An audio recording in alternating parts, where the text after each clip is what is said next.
तो आइए दोस्तों बात करते हैं आज 23 दिसंबर 2022 शुक्रवार का दिन। आज के मुख्य समाचार, बड़ी खबरें, देश और दुनिया के ताजा अपडेट लेकर हाजिर हो चुके हैं। देश के अलग अलग राज्यों की ओर से, सरकारों की ओर से महत्वपूर्ण नए नियम, बड़ी घोषणा और बड़ा ऐलान किए गए हैं। पूरी जानकारी और अपडेट लेंगे। वायरस महामारी को लेकर भी बेहद ही चौंकाने वाले अपडेट सामने आ रहे हैं। बैंक खाताधारकों के लिए भी महत्वपूर्ण अपडेट है। बीमा पॉलिसी वालों के लिए भी अलर्ट आया है। इसके अलावा भी विद्यार्थियों के लिए, महिलाओं के लिए, किसान भाइयों के लिए महत्वपूर्ण अपडेट जानेंगे। वीडियो को आप ध्यान से आखिर तक जरूर देखते रहिएगा। खबरों में आगे बढ़ते हैं उससे पहले एक प्यार भरा सा निवेदन है, हमारी टीम की मेहनत और मोटिवेशन के लिए प्लीज वीडियो को लाइक जरूर कर दीजिएगा और ये ताजा खबरों का अपडेट अपने दोस्तों और मित्रों के साथ भी फेसबुक और व्हाट्सएप पर भी जरूर शेयर कर दीजिएगा। तो आइए दोस्तों, बिना टाइम विलंब के शुरुआत करते हैं आज की पहली बड़ी खबर। वायरस महामारी से जुड़े अपडेट जानेंगे। पिछले 2 से 4 दिनों से आप लगातार वायरस महामारी से जुड़े अपडेट देखते आ रहे हैं और ये बताना भी जरूरी है क्योंकि चीन और जापान में और कई देशों में कोरोना वायरस महामारी एक बार फिर से बढ़त करती हुई दिखाई दे रही है। हालात बेहद ही चिंताजनक बताया जा रहा है। चीन में हाहाकार मचा हुआ है। रोजाना 10 लाख कोरोना के मामले और 5000 लोगों की हर रोज मौतें। रिपोर्ट में इस तरह के दावे सामने आ रहे हैं, यानी चीन ने फिर से दुनिया को संकट में डाल दिया है। चीन में अचानक से वायरस महामारी के मामले बढ़ने लगे हैं। नए वेरिएंट BF.7 ने कई देशों में हाहाकार मचा दिया है। ब्लूमबर्ग ने गुरुवार को लंदन स्थित एक एनालिटिक्स फर्म के नए शोध का हवाला देते हुए बताया है, चीन संभवतः दुनिया में अब तक के सबसे बड़े कोविड-19 प्रकोप को रोकने के लिए संघर्ष कर रहा है। रिपोर्ट्स में यह बताया जा रहा है कि चाइना में हर रोज 5000 मौतें हो रही है। चीन लगातार आंकड़े छिपा रहा है। मीडिया रिपोर्ट्स में यह जानकारी दी गई है कि बीजिंग में शमशान पूरी क्षमता से चल रहे हैं, लेकिन कुछ शवों को जलाने के लिए इंतजार करना पड़ रहा है। स्थिति गंभीर है। स्वास्थ्य व्यवस्थाएं भी चरमराई हुई है, बिगड़ गई है। चीन के अलावा जापान में भी हालात बहुत ही ज्यादा गंभीर है। काफी तेजी से लोगों को अपना शिकार बना रहा है। और तो और दोस्तों, अभी हाल ही में बुधवार को जापान में एक दिन में 2 लाख नए मामले सामने आए थे और हड़कंप मच गया था। वहीं दुनिया भर में कोरोना विस्फोट देखने को मिल रहा है। 24 घंटे में 5,37,000 नए मामले सामने आए हैं और ऐसे में भारत भी अब अलर्ट मोड पर है। यानी चीन में बड़े मामलों के बाद अब वायरस का तेजी से फैलाव एक बार फिर से देखने को मिल रहा है। कोरोना के मरीजों में लगातार बढ़ोतरी आ रही है। अमेरिका में भी एक दिन में 50,000 से ज्यादा मामले सामने आया है। और तो और दोस्तों, चीन में लोगों ने राष्ट्रपति जिनपिंग के इस्तीफे की मांग भी कर दी है। देश भर में लोग अब विरोध प्रदर्शन कर रहे हैं। सड़कों पर उतरे लोगों ने पद छोड़ो सी जिनपिंग, पद छोड़ो कम्युनिस्ट पार्टी जैसे नारे लगाए हैं। मतलब दोस्तों, सी जिनपिंग पहले ऐसे चीनी राष्ट्रपति बन गए हैं जिनसे चीनी लोग अपना पद छोड़ने के लिए कह रहे हैं। वहीं आपको बता दें, कोरोना के बढ़ते खतरे को लेकर हमारे देश में भी पीएम मोदी ने हाई लेवल मीटिंग की है, तैयारियों की समीक्षा की है।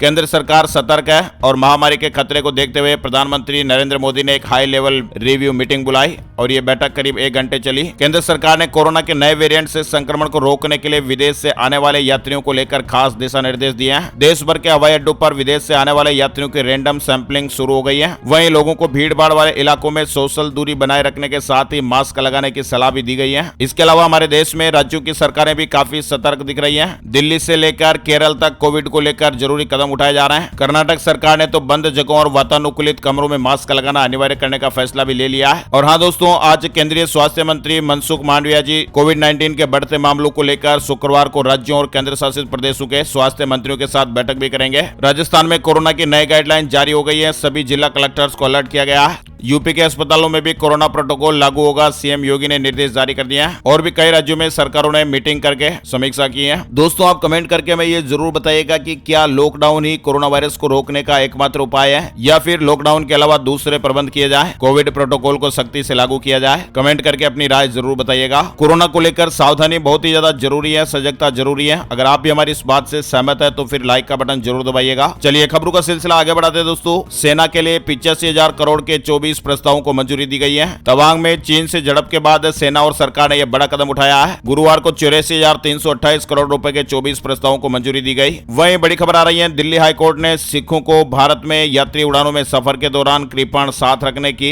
अनुमति के खिलाफ दायर जनहित याचिका बृहस्पतिवार को खारिज कर दिया। यानी कि अब सिख समुदाय के लोग फ्लाइट में कृपाण ले जा सकेंगे। दिल्ली हाईकोर्ट ने विरोध करने वाली याचिका को खारिज कर दिया है। दिल्ली वेदर अपडेट भी आ रहा है। दिल्ली में शनिवार से ही ठंड और बढ़ेगी। सर्द हवाओं ने ठिठुरन बढ़ा दी है। राजधानी दिल्ली में शनिवार से तापमान में गिरावट की संभावना है। दिल्ली के सरकारी स्कूलों के लिए छुट्टियों का ऐलान भी हो गया है। बढ़ती शीतलहर और तेजी से गिरते तापमान को देखते हुए दिल्ली सरकार ने सरकारी स्कूल में छुट्टियों का ऐलान कर दिया है। सभी सरकारी स्कूल 1 जनवरी से 15 जनवरी 2023 तक शीतकालीन अवकाश के दौरान बंद रहेंगे। वहीं 9वीं से 12वीं कक्षा के लिए 2 जनवरी से 14 जनवरी 2023 तक रेमेडियल क्लासेज आयोजित की जाएगी। सरकार के आदेश के मुताबिक इन कक्षाओं में 9वीं और 10वीं क्लास को रोज इंग्लिश, साइंस और मैथ्स अनिवार्य रूप से पढ़ाई जाएगी। मतलब दोस्तों मौसम से जुड़ा अपडेट ये आ रहा है कि उत्तर भारत में कोहरे से अभी निजात नहीं मिलने वाली है। पहाड़ों पर बर्फबारी से ठिठुरन लगातार बढ़ रही है। दिल्ली, एनसीआर, पंजाब, हरियाणा और उत्तर प्रदेश में आने वाले 2 से 3 दिन में बहुत ही घना कोहरा पड़ने की संभावना है। मौसम विभाग ने कहा कि शीतलहर के साथ तापमान में भी गिरावट हो सकती है। पहाड़ी राज्यों में बर्फबारी और तेज हवाओं ने मैदानी राज्यों में ठिठुरन बढ़ा दी है। 11 राज्यों में घना कोहरा छा सकता है। मौसम विभाग ने राजस्थान के 5 जिलों के लिए शीतलहर का अलर्ट जारी किया है। वहीं राजस्थान समेत 11 राज्यों में कोहरे को लेकर भी मौसम विभाग ने जानकारी दी है। मौसम विभाग ने कहा कि पंजाब, हरियाणा, उत्तरी राजस्थान में 23 से 25 दिसंबर के बीच शीतलहर लोगों को परेशान कर सकती है। बड़ी खबर है, छत्तीसगढ़ के 12 समुदायों को जनजातीय सूची में शामिल किया जाएगा। लोकसभा ने विधेयक पर मुहर लगा दी है। यानी छत्तीसगढ़ के 12 समुदायों को जनजातीय सूची में शामिल किए जाने का रास्ता साफ होता नजर आ रहा है। मध्य प्रदेश से जुड़ी खबर है, मध्य प्रदेश बोर्ड अब पुरानी मार्कशीट और सर्टिफिकेट हटाने जा रहा है। अभी आप निकलवा सकते हैं अपने डॉक्यूमेंट। अगर आप भी बोर्ड से साल 1971 से पहले का किसी तरह का दस्तावेज हासिल करना चाहते हैं, कोई पुरानी मार्कशीट, प्रमाण पत्र आदि, तो आपके पास 3 महीने का समय है। मध्य प्रदेश बोर्ड ने 51 साल से पहले के रिकॉर्ड नष्ट करने का फैसला लिया है। बोर्ड पुरानी मार्कशीट, सर्टिफिकेट समेत अन्य डॉक्यूमेंट खत्म किए जाएंगे। जो लोग 1971 से पहले का कोई जरूरी डॉक्यूमेंट हासिल करना चाहते हैं तो उन्हें 3 महीने का समय दिया गया है। बड़ी खबर है, इस बैंक ने सेविंग खातों पर ब्याज दरें बढ़ाई है। केनरा बैंक ने गुरुवार को कहा कि उसने बचत खातों पर ब्याज दरों में बढ़ोतरी की है और नई दरें 21 दिसंबर 2022 से प्रभावी हो गई है। यूनेस्को विरासत में शामिल होगा पीएम मोदी का जन्म स्थान वडनगर। एएसआई ने अपनी सूची में जगह दी है। प्रधानमंत्री नरेंद्र मोदी के जन्म स्थान वडनगर को एएसआई ने यूनेस्को हेरिटेज में शामिल करने की संभावित लिस्ट में शामिल किया है। इसमें मोढेरा का सूर्य मंदिर और ऊनाकोटी को भी शामिल किया गया है। आपको बता दें, यूनेस्को ने भारत में अब तक 52 स्थानों को विश्व धरोहर में शामिल किया है। वहीं आपको बता दें, महाराष्ट्र के स्कूलों में मोबाइल फोन पर बैन लग गया है। महाराष्ट्र के स्कूलों में मोबाइल फोन पर बैन लगा दिया गया है। उप मुख्यमंत्री देवेंद्र फडणवीस जी ने इसकी जानकारी दी है। स्कूलों को स्कूल कैंपस में मोबाइल फोन पर बैन को सख्ती से लागू करने को कहा गया है। स्कूली छात्र कुछ आपराधिक गतिविधियों में शामिल हो रहे थे, इस वजह से सरकार ने मोबाइल बैन का फैसला लिया है। वहीं संविदा कर्मचारियों के लिए भी बड़ी खबर आ रही है। अब 10 साल से अधिक काम करने वाले कंप्यूटर ऑपरेटर को सरकार नियमित करे। हाईकोर्ट ने इस तरह का अपडेट दिया है। झारखंड हाईकोर्ट ने राज्य में 10 साल से अधिक समय से कंप्यूटर ऑपरेटर सहित अन्य पदों पर कार्यरत संविदा कर्मचारियों को नियमित करने का आदेश दिया है। अदालत ने आदेश में कहा कि राज्य सरकार सिर्फ संविदा पर ही लोगों की नियुक्ति कर रही है। संविदा कर्मचारियों को सरकार तुरंत नियमित करें। वहीं रेलवे से जुड़ा अपडेट आ रहा है। 1 करोड़ से अधिक उम्मीदवारों के लिए बड़ी खबर आई है। आरआरबी ग्रुप डी के 1 करोड़ से अधिक उम्मीदवारों के लिए गुड न्यूज है। रेलवे में ग्रुप डी पदों पर भर्ती के लिए हुई परीक्षा का रिजल्ट आरआरबी ने घोषित कर दिया है। साथ ही आपको बता दें, उत्तर प्रदेश में 2022 निकाय चुनाव पर अभी तक कोर्ट की तरफ से हरी झंडी नहीं मिली है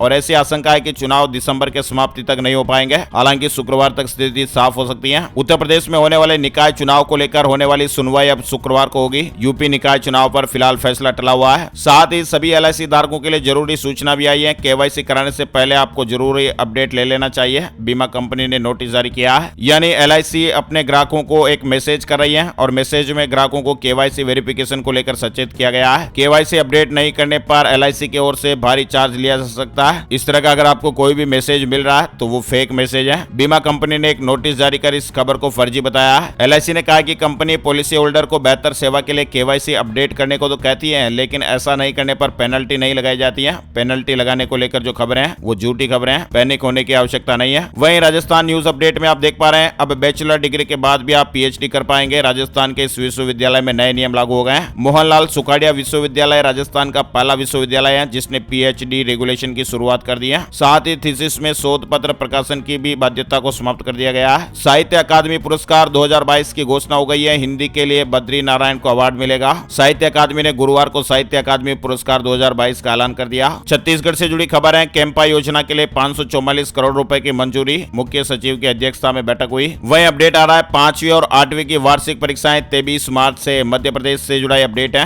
बोर्ड ने टाइम टेबल जारी किया है। 10वीं और 12वीं के बाद अब मध्य प्रदेश में 5वीं और 8वीं बोर्ड की परीक्षाओं की डेट घोषित कर दी गई है। सरकारी और निजी स्कूलों में 5वीं और 8वीं की बोर्ड परीक्षा 23 मार्च से शुरू होगी। वहीं अपडेट खबर है, बूस्टर डोज के लिए जल्द ही मिलेगी तीसरी वैक्सीन। अगले सप्ताह कोविन पोर्टल पर शामिल हो सकती है। भारत बायोटेक की नेजल वैक्सीन को अगले सप्ताह की शुरुआत में कोविन प्लेटफॉर्म पर शामिल कर लिया जाएगा, जिसके बाद वैक्सीन लेने वालों को वैक्सीनेशन का सर्टिफिकेट मिल जाएगा। अब एंड्रॉइड यूजर्स भी ले सकेंगे एप्पल टीवी ऐप का आनंद। जल्दी सुविधा मिलने वाली है। वहीं मध्य प्रदेश से जुड़ी खबर है, जनवरी से गाँव में भी मोबाइल पर बिजली बिल पहुंचेगा। ग्रामीण उपभोक्ताओं को भी एसएमएस मिलेगा। जेईई मेन का नया सिलेबस एनटीए ने जारी कर दिया है। राजस्थान के किसान भाइयों को पेंशन मिल सकती है। चुनावी साल के बजट में अशोक गहलोत बड़ी घोषणा कर सकते हैं। इस तरह की मीडिया रिपोर्ट्स और खबरें। राजस्थान में दूसरी बार अलग से कृषि बजट पेश किया जाएगा। वहीं महामारी के बढ़ते खतरे को देखते हुए कोविड अलर्ट पर ताजमहल बिना टेस्टिंग के एंट्री नहीं मिलेगी। राजस्थान में एमडीएस यूनिवर्सिटी मेन एग्जाम 2023 की डेट बढ़ा दी गई है। डबल फीस से लास्ट डेट 11 जनवरी, फिलहाल 4 जनवरी तक तारीख बढ़ गई है। वहीं राजस्थान में फिर से बिजली संकट गहराया। रबी की फसल के लिए गाँव से लेकर शहरों तक 1 से 3 घंटे बिजली कटौती होगी। ग्रामीण इलाकों में सुबह 6:30 बजे से 7:30, संभाग मुख्यालय में सुबह 7:30 से 8:30 और इंडस्ट्रियल एरिया में 5 से 8 बजे तक बिजली कटौती की जाएगी। वहीं बड़ी खबर आ रही है, केरल सरकार ने एक बड़ा कदम उठाया है। बगैर डॉक्टर की पर्ची के एंटीबायोटिक्स बेचने पर रोक लगा दी गई है। नियमों का पालन नहीं करने वाली दवा दुकानों और फार्मेसी का लाइसेंस निरस्त किया जाएगा। केंद्र सरकार ने राज्य में एंटी माइक्रोबियल दवाओं का दुरुपयोग रोकने के लिए बगैर पर्ची के एंटीबायोटिक्स दवाएं बेचने पर रोक लगाई है। वहीं आपको बता दें, हमारे देश में बीते 24 घंटे में कोरोना वायरस के 185 नए मामले सामने आए। एक व्यक्ति की मौत हुई है।